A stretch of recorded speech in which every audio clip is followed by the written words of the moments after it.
Um, I know. Good afternoon.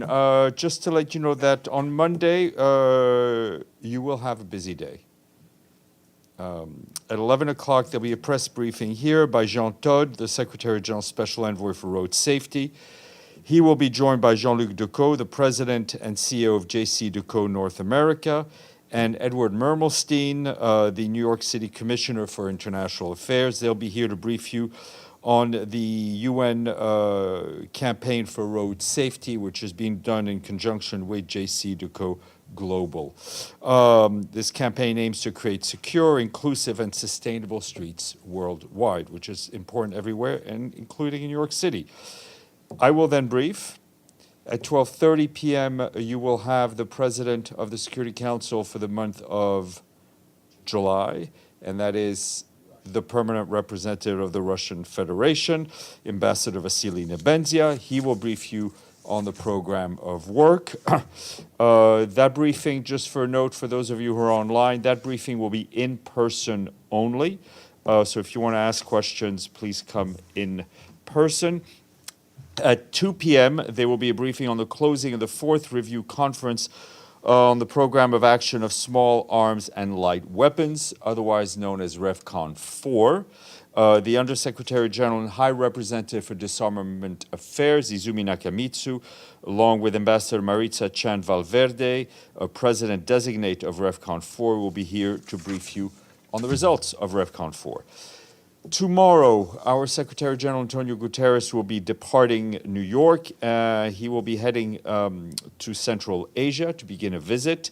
His first stop will be in Tashkent in Uzbekistan. From there, he will travel to Kyrgyzstan, Kazakhstan, Tajikistan, and Turkmenistan. During his visit, the Secretary General will hold meetings with each country's head of state and other senior government officials. He will also visit projects related to climate change and speak with local communities and youth activists. In Kazakhstan, the Secretary General has been invited to the Shanghai Cooperation Organization Summit, which will take place in Astana on the 4th of July. He will deliver remarks at the SCO Plus session. The Secretary General is expected to highlight the need to reaffirm our common commitment to multilateralism based on the UN Charter, international law, and the Universal Declaration of Human Rights, noting that the central goal of our multilateral system must be peace. He is also expected to underscore that today's deep global divisions are preventing countries from coming together to resolve the two serious threats emerging from climate change and digital technologies. Our Secretary General will be back in New York on the 7th of July. And of course, you just heard him and Undersecretary General Lee Junhua launch the 2024 Sustainable Development Goals report. The Undersecretary General for Political and Peacebuilding Affairs, Rosemary DiCarlo, is traveling to Doha in Qatar this weekend, where, as you know, she will chair the third meeting of Special Envoys on Afghanistan. That will be done on behalf of the Secretary General. That meeting will take place on Sunday and Monday. Then on Tuesday, also in Doha, Ms. DiCarlo and the Special Envoys are set to meet with representatives of Afghan civil society, including human rights and women's organizations and advocates. The Undersecretary General will raise the rights of women and girls, human rights in general, and political inclusion in the discussion in Doha that she will be having with the de facto authorities. As Ms. DiCarlo has made clear, the Doha discussions are part of a process and are not a one-off event. The ultimate objective of the process is an Afghanistan at peace with itself, at peace with its neighbors, fully integrated in the international community, and meeting its international obligations, including on human rights and particularly on the rights of women and girls. Back here this morning, Izumi Nakamitsu, the High Representative and head of the Department of Disarmament Affairs, briefed the Security Council on non-proliferation in the Democratic People's Republic of Korea. She said that any relationship that any country has with the Democratic People's Republic of Korea, including the Russian Federation, must entirely abide by the relevant Security Council sanctions. Ms. Nakamitsu also underscored that the DPRK's persistent pursuit of nuclear weapons and ballistic missile programs continues to undermine the global nuclear disarmament and non-proliferation regime, and the Treaty of the Non-Proliferation of Nuclear Weapons treaty that underpins it. She also reiterated the Secretary General's call on the DPRK to fully comply with its international obligations and stressed that all relevant member states must avoid taking any actions that could lead to further escalation, not only in the Korean Peninsula, but also in other regions, and undermine even more the arms control and non-proliferation regime. Turning to the situation in Gaza, our colleagues from the Office of the Coordination of Humanitarian Affairs say that our partners are reporting new displacements in the areas east of Gaza City. Yesterday, the Israeli military ordered the people living in 28 residential blocks in areas east of Gaza City to immediately evacuate. Our humanitarian partners estimate that at least 60,000 people were displaced from this area, which spans over 7 square kilometers. Also yesterday, military operation in the area of El Mawasi resulted in scores of casualties arriving to a nearby field hospital and the displacement of at least 5,000 people. That's what our partners on the ground are telling us. Meanwhile, access constraints coupled with insecurity and ongoing hostilities continue to significantly impede the delivery of essential humanitarian assistance and services across Gaza. This includes critical food and nutrition aid and medical care and shelter support and water, sanitation, and hygiene services for hundreds of thousands of people in need. OCHA reports that as of yesterday, the Israeli authorities had facilitated less than half of more than 100 planned humanitarian assistance missions that were coordinated to reach northern Gaza this month. The rest were either impeded, denied access, or canceled due to logistical operations or security reasons. Couple of items to flag from the African continent. In Burkina Faso, our humanitarian colleagues say that the country is facing unprecedented humanitarian crisis with 6.3 million people in need of humanitarian support and protection. We, along with our partners, are supporting the government's efforts to meet people's immediate needs, working through the humanitarian response plan. Aid organizations have also so far assisted more than 730,000 men, women, and children across the country.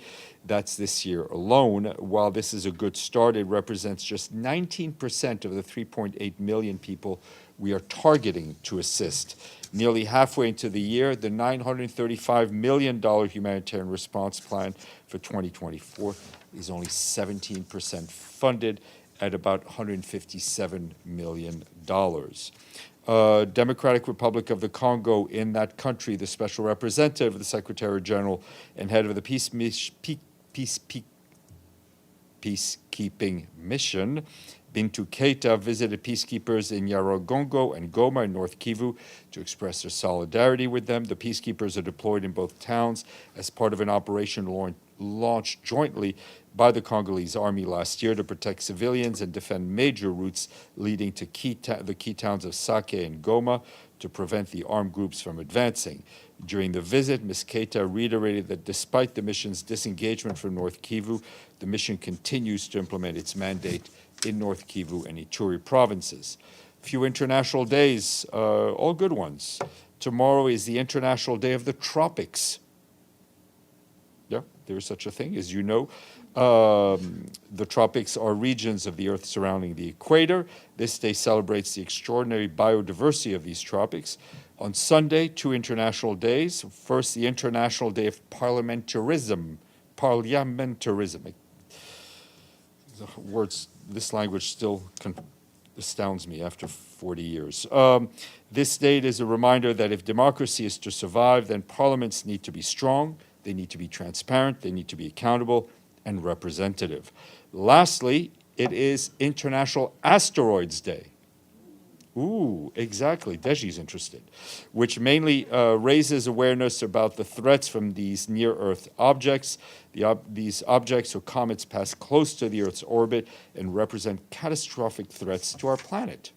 Have a good weekend. No, sorry. one more thing. We have a quiz.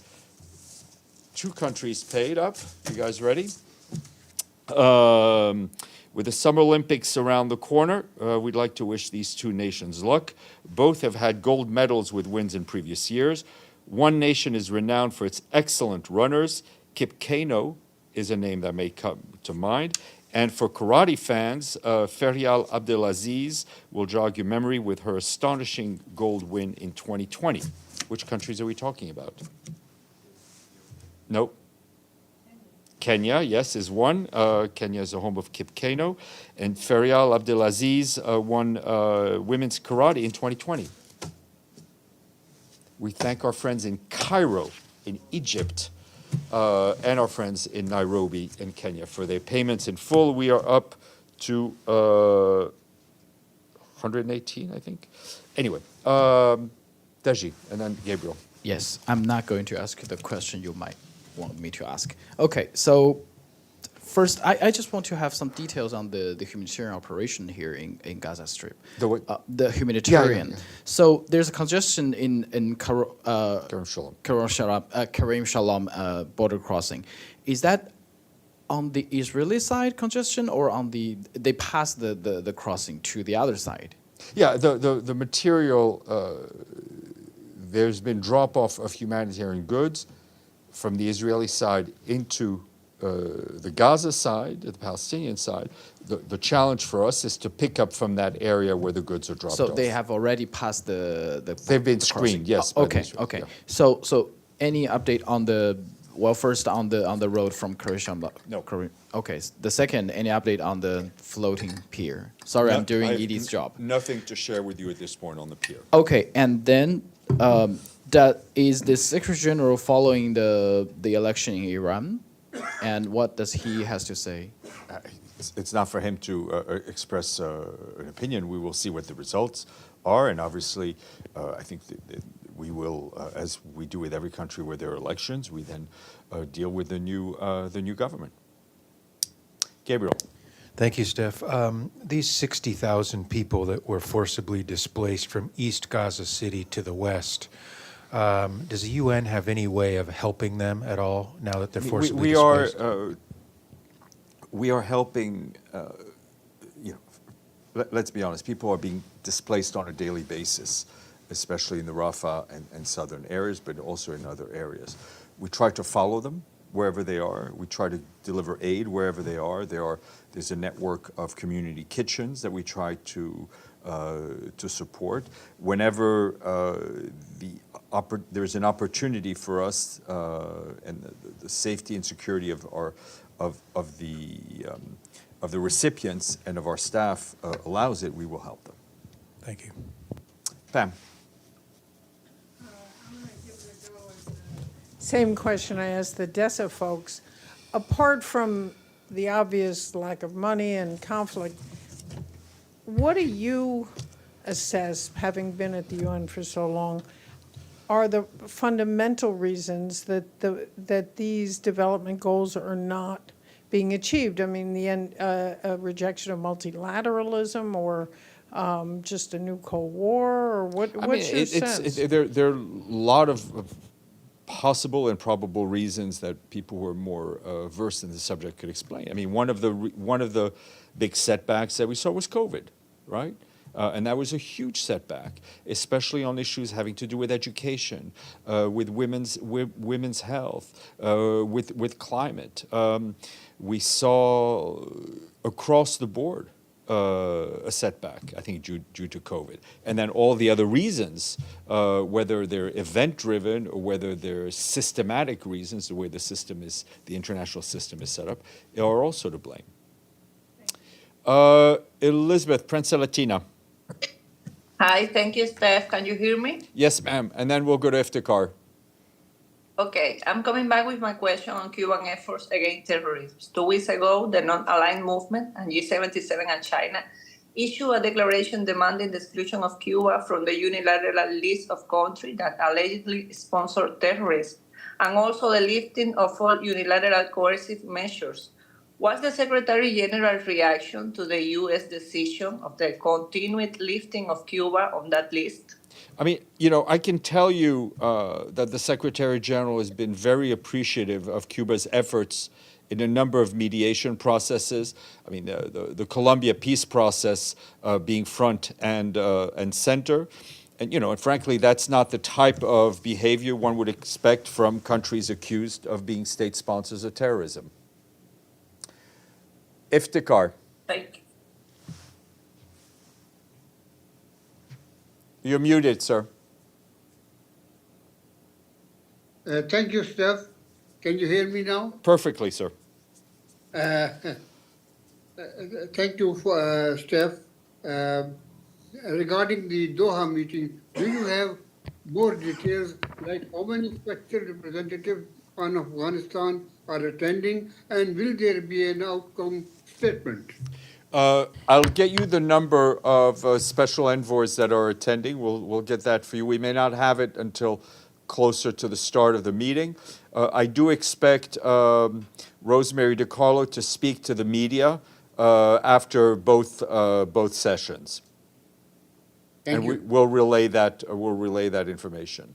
On that note, I see no other hands being waved or raised. So enjoy the weekend.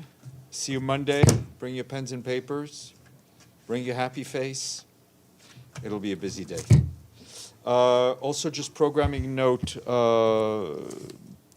Sigrid Kaag will be here on Tuesday to brief the council, and she has told us she would do a stakeout with you. We also will try to have some other Gaza-related briefings before the week.